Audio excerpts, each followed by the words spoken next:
여러분 안녕하십니까? 이어서 춘천에서 전해드립니다. 오늘 춘천과 철원에서 코로나19 환자가 1명씩 발생했습니다. 춘천 72번 확진자는 소양동에 거주하는 40대로 춘천 39번 환자와 접촉해 자가 격리 중에 증상이 발현돼 오늘 아침 확진됐습니다. 철원에서도 어젯밤과 오늘 아침 동송읍 거주 40대 지역 주민 2명이 각각 증상을 느끼고 확진 판정을 받았고 정확한 감염 경로는 조사 중입니다. 밤사이에는 코호트 격리되고 있는 속초의 한 요양원에서 환자 6명이 무더기로 나왔습니다. 도내 어제 하루 환자 수는 12명으로 기록돼 일주일 넘게 두 자릿수를 유지하고 있습니다. 전국 지역 발생 환자가 363명으로 기록되면서 거리두기 2단계 격상 기준이 충족됐습니다. 최근 일주일간 전국 하루 평균 환자 수는 316.2명으로 거리두기 2단계 격상 기준인 300명을 넘어섰습니다.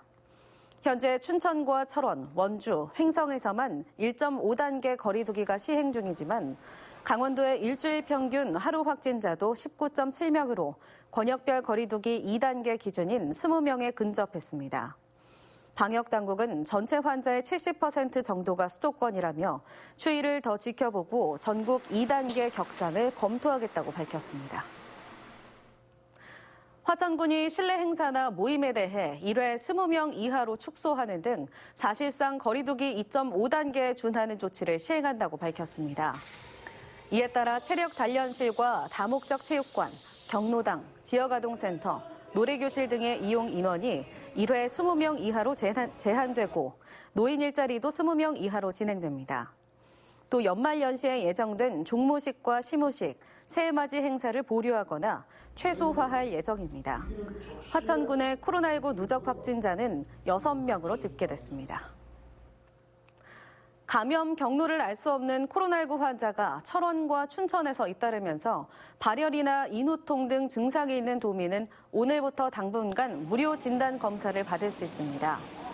강원도는 최근 발생한 춘천 70번 환자와 철원 118번, 119번 환자가 스스로 증상을 느껴 검사를 받았다가 확진 판정을 받았다며 강원도민이 스스로 증상을 느낀다면 선별진료소에서 무료로 검사를 받을 수 있다고 밝혔습니다.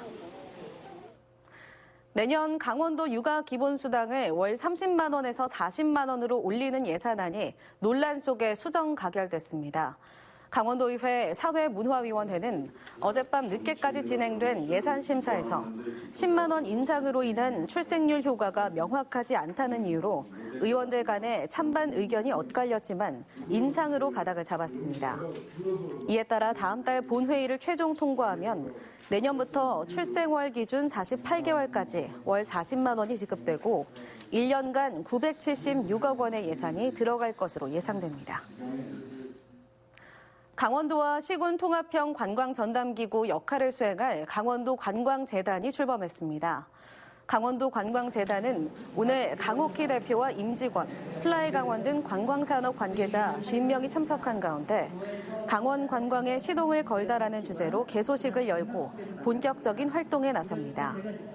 강원도 관광재단은 도내 18개 시군과의 공동 관광 콘텐츠 발굴과 관광객 유치 등 강원도 관광 관련 업무를 통합하는 역할을 담당합니다. 지금까지 춘천에서 전해드렸습니다.